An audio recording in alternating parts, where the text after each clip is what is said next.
There was a blind spot and a truck was coming and it T-boned them at 47 miles an hour and hit directly on the passenger side on Olivia's door. And that's where it began. It really wasn't until we got to the hospital that we realized the actual extent of the accident. And then they let me go see her, and I spent the rest of the night just sitting at the side of her bed, touching her feet, because that was the only part not covered in tubes. It's the longest night of my life.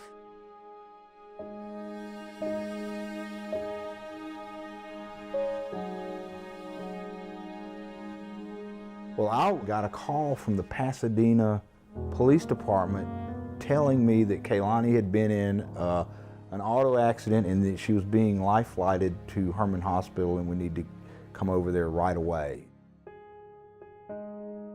You see your little girl in the hospital and her head all wrapped up and you don't know.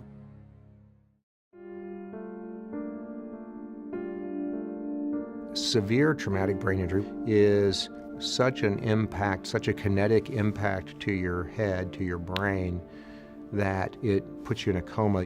What happens is there's this, what we call secondary brain injury. And what the stem cell therapies appear to do is to shut off that ongoing injury, and they actually facilitate the ability for the child's brain to recover from that injury.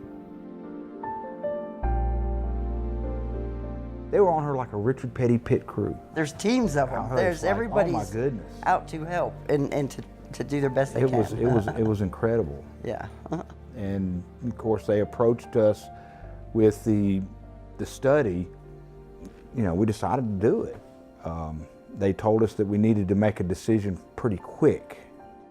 The UT healthcare providers were very good at answering all my questions, explaining how this study would work. I really felt that this was the very best thing we could do for Olivia to give her the best chance to recover. We had to celebrate her birthday in the hospital, and she was non-responsive. It's like, what in the world? One day, 2 days would pass, I'd go see her, and I'd see a different little girl. And it was like, it was like and then instant. like one day she came out of that.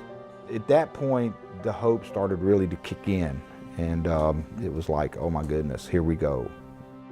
After I woke up, they had me start walking.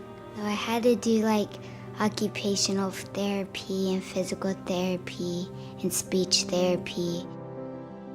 It was literally every day a new miracle. We went into rehab on November 18th. She was jogging in the halls by Christmas. There were some days where I kind of had to accept that I was never playing sports again.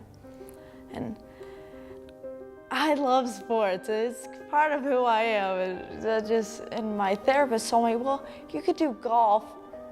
No, that's not really an option. I'll do chess before I do golf.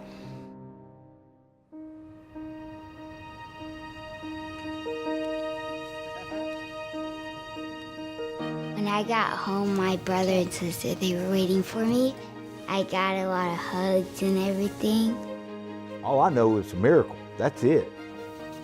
And the program was right there at that time. 15, 20 years ago, the outcome would have been a lot different.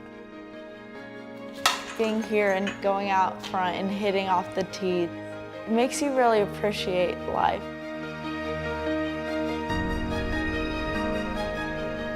Dr. Cox and his team created a calmness that is absolutely critical. It was like I could look at them and go, they got it. Olivia absolutely mattered. Our family mattered. They could never do what they're doing. The research could not be done without the resources that support them. And because people have done that and have supported it, our daughter's here, is alive today.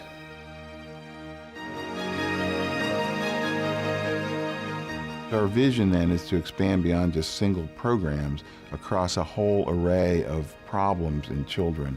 So we really actually become multiplying the effect of an individual gift as we expand it across multiple programs. It changed my life and allowed me to have a second chance in life.